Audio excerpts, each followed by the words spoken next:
3, 2, 1, action.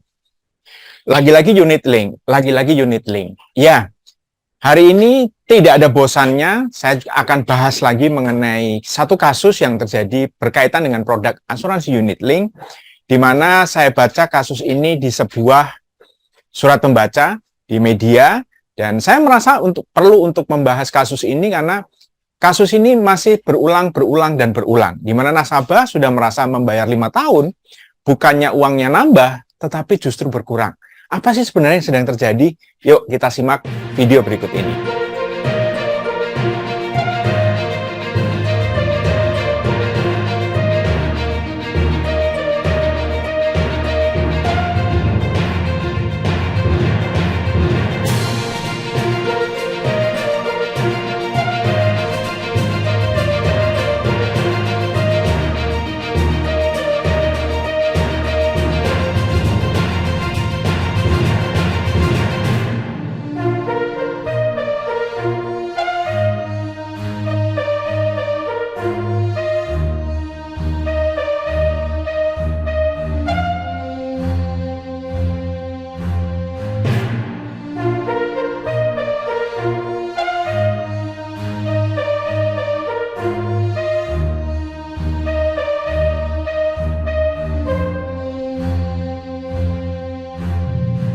Mengenai unit link, tentu saja ini bukan video saya yang pertama. Kalau teman-teman mencermati video saya, ini adalah video kelima mengenai unit link, dan saya tidak akan bosan untuk terus bercerita, mengedukasi mengenai produk unit link ini.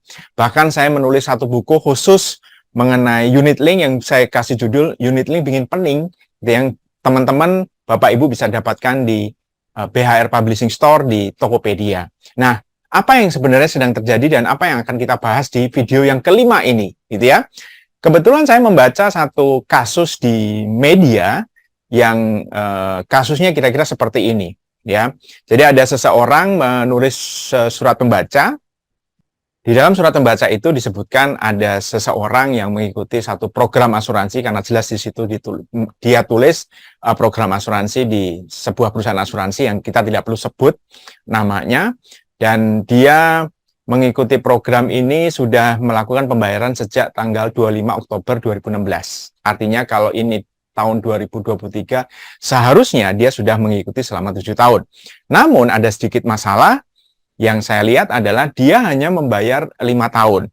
Dari sejak 2016 itu hingga Oktober 2021. Nah, saya tidak tahu apakah memang nasabahnya yang sengaja membayar 5 tahun atau agen asuransinya yang memberitahu bahwa nasabah cukup membayar 5 tahun aja. Saya tidak tahu persis, gitu ya. Tetapi nasabah hanya membayar 5 tahun. Dan kemudian dalam perkembangannya, nasabah cek saldo investasinya ternyata tidak sesuai harapan. Bahkan dia tanya ke petugas di perusahaan asuransinya dan dijawab bahwa uangnya ditaruh di saham. Nah, dia komplain, saya nggak tahu saham, jadi saya nggak ngerti soal saham. Oke. Sebelum masuk ke sana, kita akan bahas satu persatu. Oke. Patut diduga ini adalah produk asuransi unit link, ya. Balik lagi nih unit link. Produk asuransi yang merupakan penggabungan dari dua fitur, yaitu fitur proteksi, yaitu asuransinya sendiri, dan fitur investasi, ya. Dan investasinya mirip lah, mungkin saya kira 99% mirip dengan produk reksadana. Nah, cuma sebelum masuk ke pembahasan surat pembaca ini, saya perlu bahas terlebih dahulu bahwa di dalam buku saya sudah pernah ceritakan bahwa di dalam produk unit link itu ada dua plan, ya, ada dua macam produk unit link ada di market. Plan satu adalah produk yang disebut sebagai produk plan sum assured, di mana produk ini memberikan proteksi atas akumulasi dana. Oke, apa itu produk plan 1? Produk plan 1 biasanya ditujukan untuk memberikan proteksi atas akumulasi dana nasabah. Contoh begini, nasabah ingin mengakumulasi dana untuk dana pensiun. Ya, katakan misalnya nasabah punya target dana 500 juta. Nah, tentu saja ketika kita bicara akumulasi, ada waktu yang diperlukan. Di mana antara waktu hari ini dengan waktu nanti target dana tercapai, itu belum tentu nasabah akan hidup terus. Ada resiko umur pendek di sana.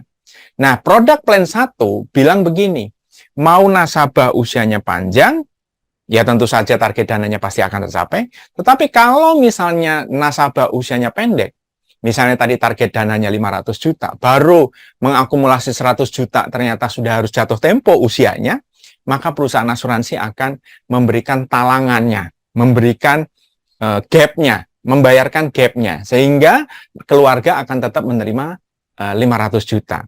Nah, karena sifatnya adalah proteksi atas akumulasi dana, maka di produk-produk Unit Link Plan 1 itu biaya asuransinya akan turun seiring makin banyaknya dana yang terakumulasi. Ya, nanti kita akan lihat gambarnya seperti apa. Lalu di market itu ada juga produk asuransi Unit Link yang namanya produk Plan 2. Nah, Plan 2 ini biasanya kita sebut sebagai produk sum at risk. Dia hanya bicara soal proteksi saja. Dalam hal ini proteksi nilai ekonomi. Jadi misalnya begini, seorang nasabah memberikan income kepada keluarganya 10 juta satu bulan, atau keluarganya biasa mengeluarkan biaya pengeluaran itu 10 juta satu bulan. Maka setelah kita hitung dengan kalkulator financial planning, itu kurang lebih nilai ekonomi si ayah atau si kepala keluarga adalah 2,4 miliar. Maka ada ayah, tidak ada ayah, 2,4 miliar itu harus tersedia.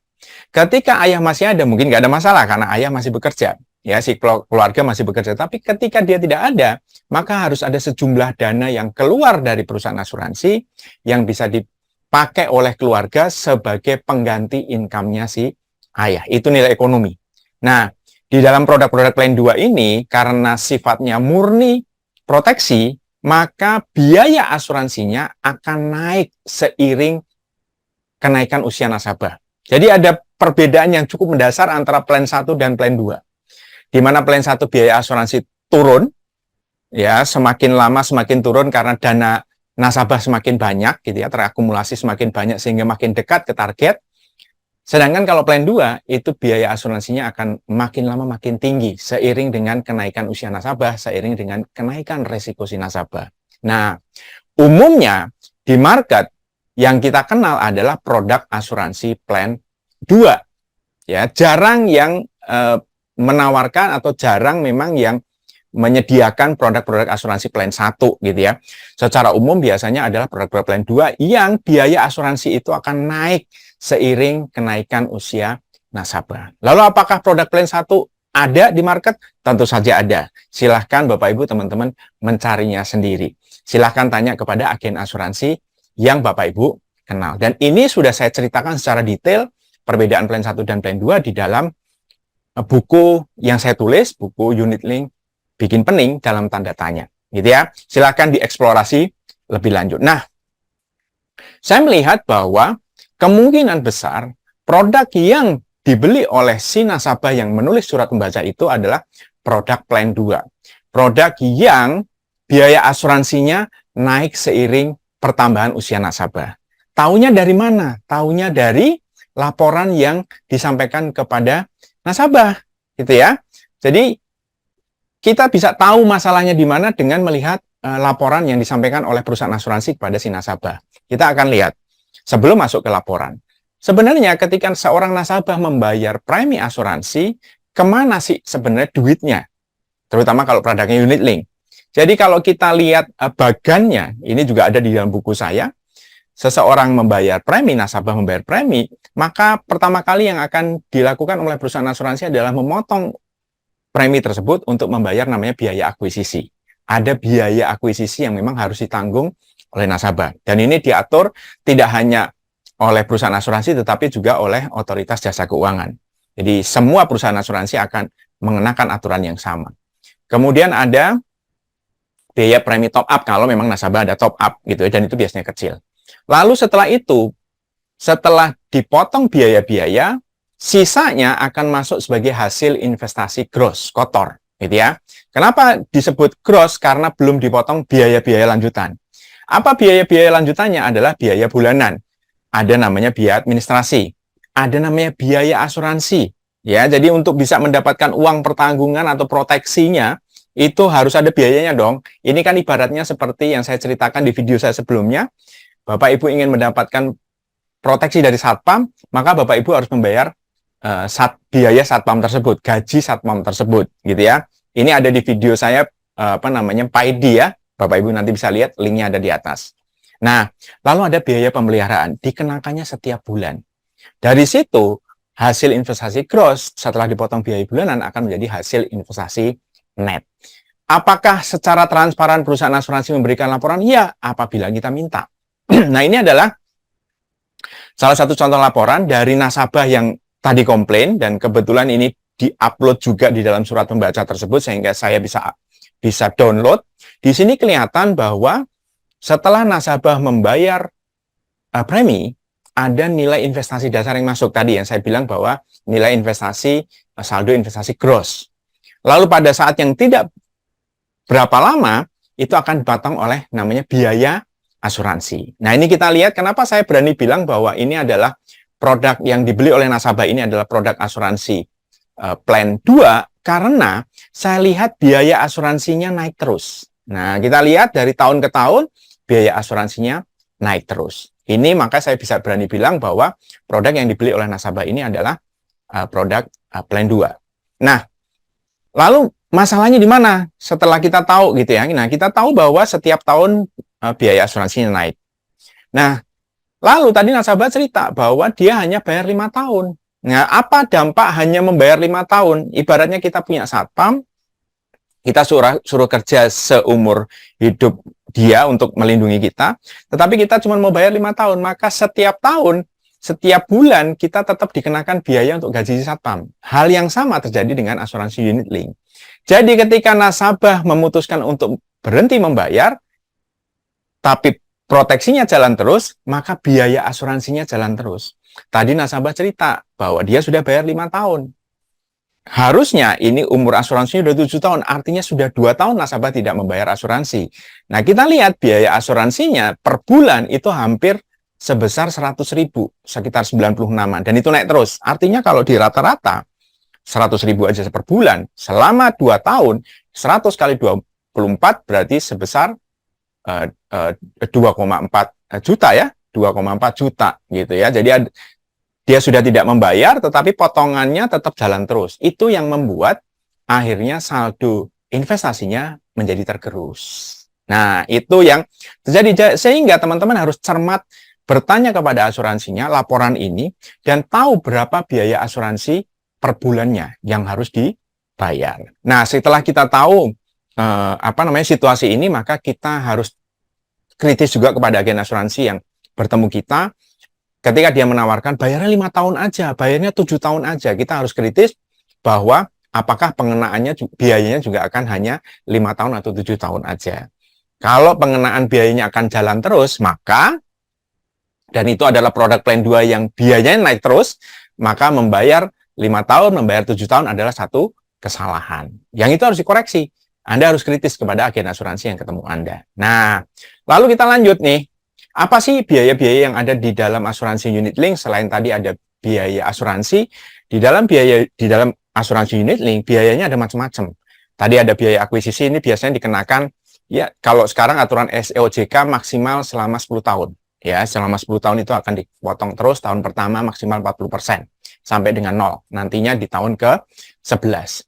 Lalu ada biaya pengelolaan, ada biaya administrasi, dan sebagainya. Dan kita harus tahu bahwa ada biaya yang dikenakan persentase terhadap premi, ada biaya yang dikenakan persentase terhadap hasil investasi atau saldo investasi, ada biaya yang dikenakan secara fix, dan ada biaya yang dikenakan secara variabel. Tadi biaya asuransi, makin tua umurnya makin naik gitu ya. Kalau di plan 1 tadi makin terakumulasi dananya, biayanya juga makin turun. Jadi variabel.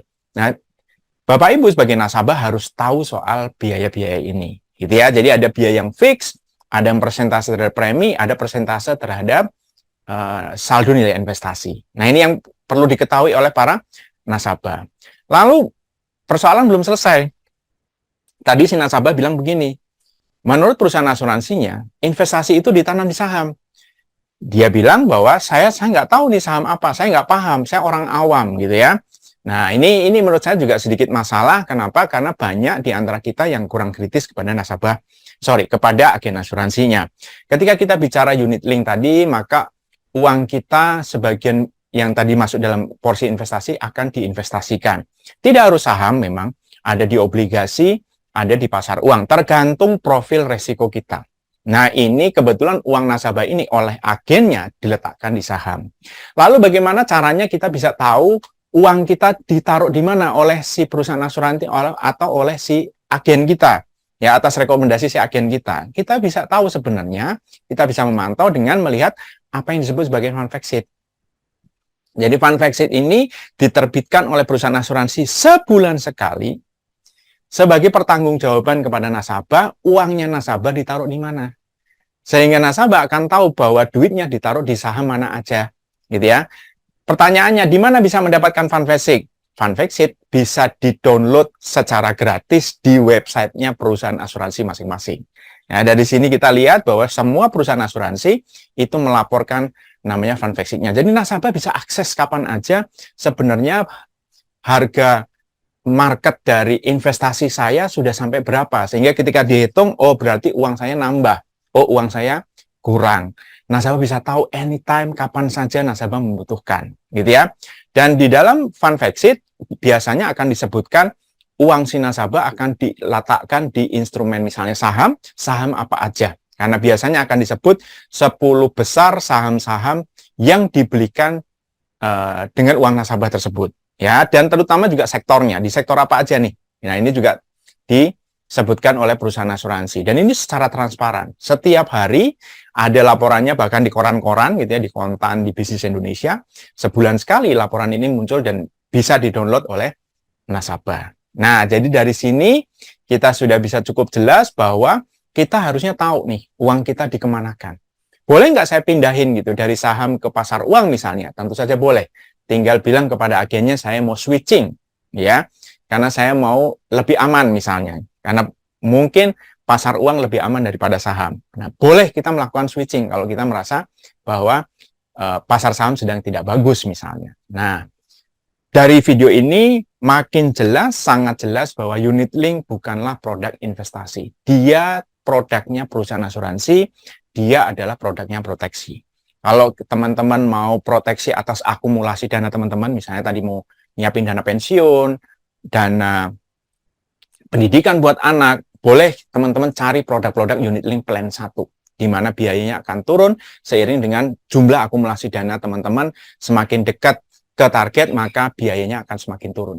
Tetapi kalau teman-teman pengen memiliki produk asuransi jiwa, kesehatan, penyakit kritis, atau semacam itu yang memang murni proteksi, silahkan cari produk plan 2. Nah, di produk-produk plan 2 ini memang berguna buat orang-orang yang tidak bisa mengelola keuangannya dengan baik, gitu ya. Karena semakin ke depan, semakin dengan pertambahan usia, resiko nasabah semakin besar, biaya asuransinya makin besar. Nah, ini harus diantisipasi dengan menyimpannya di investasi sebenarnya, gitu ya. Jadi bukan instrumen investasi, tapi ini adalah instrumen proteksi. Nah, itu aja teman-teman yang saya bisa share kepada teman-teman. Kalau teman-teman ingin mendapatkan informasi lebih jelas mengenai produk unit link, silahkan bisa membeli buku saya, Unit Link Bikin Pening, dengan tanda tanya di BHR Academy. Nomor teleponnya nanti akan saya cantumkan di bawah sini, ini nomor teleponnya.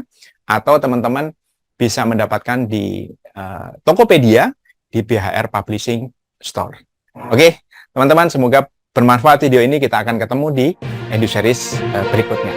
Sampai jumpa, salam sukses.